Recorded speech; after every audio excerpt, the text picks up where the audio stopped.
Hi everyone, here we've got Samsung Galaxy Note 10 Lite, and let me share with you how to install unknown sources, so how to allow unknown sources on this device.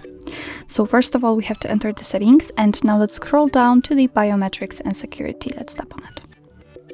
Now we have to scroll down in order to find install unknown apps option. Let's tap on it simply. And as you can see here, we've got the list of apps which are allowed or not allowed to install some content. In my case, all of them are not allowed. So in order to change it, for example, in order to allow Chrome to install some content, just tap on it. And here we have to tap on this switcher right here.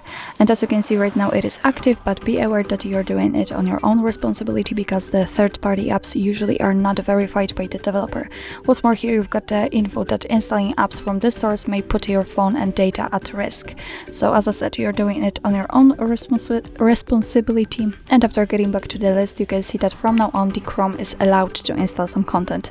Obviously, it will work the same for all other apps which are listed like right here, for example, for the Gmail.